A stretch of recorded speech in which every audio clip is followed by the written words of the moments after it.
tentang pengelolaan layanan khusus. Yang pertama yaitu pengertian manajemen layanan khusus adalah proses pemberian pelayanan kebutuhan peserta didik untuk mendukung kegiatan belajar dan mengajar. Tujuannya yaitu agar pendidikan tercapai secara efektif dan efisien. Kepala sekolah juga harus bijak menyusun dan menilai program layanan khusus agar sesuai dengan kebutuhan sekolah. Yang kedua yaitu tujuan dan prinsip layanan khusus. Layanan khusus bertujuan untuk memperlancar proses pembelajaran serta mendukung pencapaian tujuan pendidikan. Artinya, layanan ini hadir untuk membantu siswa agar tidak terhambat oleh masalah non-akademik seperti masalah kesehatan, psikologis, sosial, maupun kebutuhan akses. Dengan terpenuhinya kebutuhan tersebut, siswa bisa lebih fokus dan nyaman dalam mengikuti proses belajar. Prinsip pelayanan. Yang pertama yaitu fokus pada kebutuhan siswa. Tiap layanan harus disesuaikan dengan kondisi dan kebutuhan individual siswa karena tidak semua siswa memiliki kebutuhan yang sama sehingga pendekatannya bersifat personal dan fleksibel. Yang kedua, pembimbing membantu namun keputusan akhir ada pada siswa. Peran pembimbing atau guru adalah memberikan arahan, pemahaman, dan alternatif solusi. Namun keputusan akhir tetap diberikan kepada siswa. Hal ini bertujuan agar siswa tidak bergantung sepenuhnya, tetapi dilatih mengambil keputusan sendiri. Yang ketiga ada mendorong kemandirian siswa. Salah satu nilai penting dari layanan ini adalah membentuk pribadi yang mandiri, percaya diri, dan bertanggung jawab.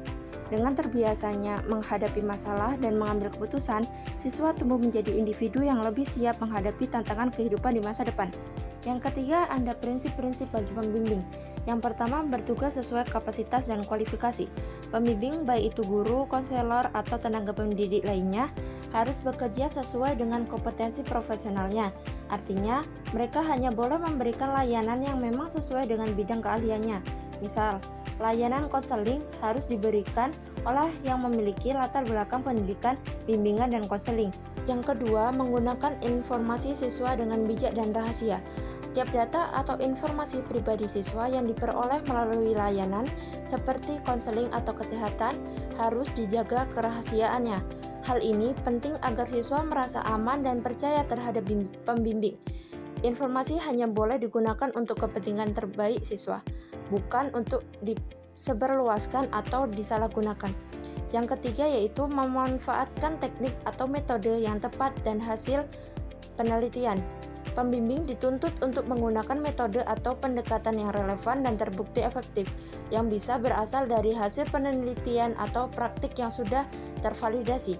Hal ini penting agar layanan yang diberikan benar-benar bisa membantu siswa secara optimal, bukan sekedar pendekatan coba-coba.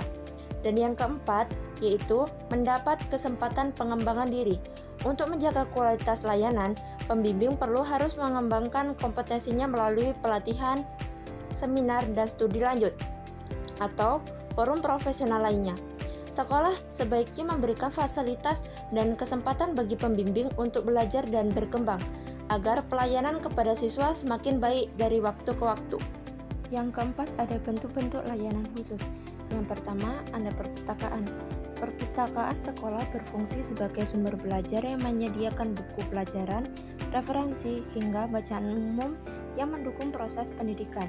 Selain itu, perpustakaan juga bisa menjadi sarana rekreasi edukatif, tempat siswa membaca untuk hiburan yang mendidik, memperluas wawasan, dan menumbuhkan minat literasi. Yang kedua, ada layanan kesehatan atau UKS. Unit Kesehatan Sekolah atau UKS memiliki peran dalam mendeteksi, menangani, dan mencegah masalah kesehatan siswa. Layanan ini termasuk pengobatan ringan, pertolongan pertama, hingga edukasi gaya hidup yang sehat. UKS juga membantu memastikan bahwa siswa dalam kondisi sehat untuk belajar dan berpartisipasi aktif di sekolah. Yang ketiga ada asrama. Layanan asrama disediakan oleh sekolah-sekolah yang menerima siswa dari luar daerah atau kota. Asrama menjadi tempat tinggal yang aman, nyaman, dan terkontrol hingga siswa tetap bisa belajar dengan baik meski jauh dari keluarga. Lingkungan asrama juga mendukung pembentukan karakter dan kemandirian siswa. Yang keempat, ada bimbingan dan konseling atau BK. Layanan BK membantu siswa memahami dan mengatasi masalah pribadi, sosial, akademik, dan karir. Tujuannya adalah membina perkembangan siswa secara menyeluruh agar menjadi pribadi yang sehat, secara mental, dan mampu mengambil keputusan yang tepat. Guru BK menjadi mitra penting dalam pengembangan karakter dan kesiapan siswa menghadapi tantangan hidup. Bentuk layanan khusus selanjutnya ada kafetaria. Kafetaria sekolah berperan dalam menyediakan makanan dan minuman yang sehat dan bergizi bagi siswa. Fasilitas ini penting untuk mendukung kesehatan dan konsentrasi belajar siswa. Makanan yang disediakan sebaiknya memenuhi standar gizi, higienis, serta terjangkau. Selain itu, kafetaria juga dapat menjadi tempat sosialisasi yang positif bagi siswa. Selanjutnya ada transportasi. Layanan transportasi sekolah disediakan untuk memudahkan siswa yang tinggal jauh dari sekolah agar dapat datang tepat waktu dan pulang dengan aman. Ini sangat membantu terutama di daerah yang memiliki akses jalan atau kendaraan umum yang terbatas. Dengan transportasi sekolah, keamanan dan keteraturan waktu siswa lebih terjamin. Yang selanjutnya ada keamanan. Layanan keamanan bertujuan untuk menciptakan lingkungan sekolah yang aman, tertib, dan nyaman. Keamanan meliputi penjagaan pintu gerbang, pengawasan lingkungan, serta penanganan terhadap potensi gangguan keamanan, baik dari luar maupun dalam. Lingkungan yang aman akan meningkatkan fokus siswa dalam belajar dan menurunkan risiko konflik atau kenakalan. Yang terakhir, ada pelayanan yang disesuaikan dengan kondisi sekolah. Tidak semua sekolah memiliki layanan yang sama. Bentuk dan cakupan layanan khusus sangat bergantung pada kemampuan sumber daya dan kebutuhan masing-masing sekolah.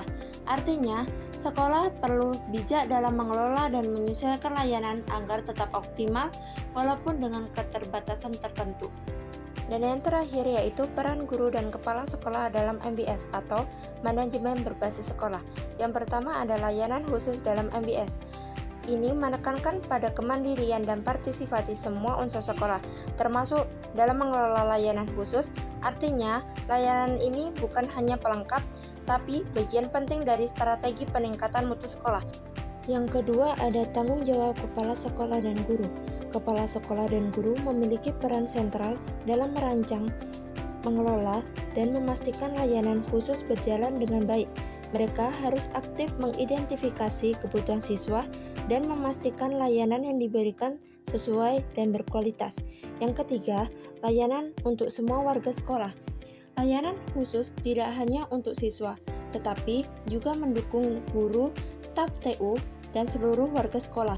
Misalnya, layanan kesehatan dan keamanan bisa dirasakan manfaatnya oleh semua pihak. Dan yang terakhir, dampak terhadap mutu sekolah.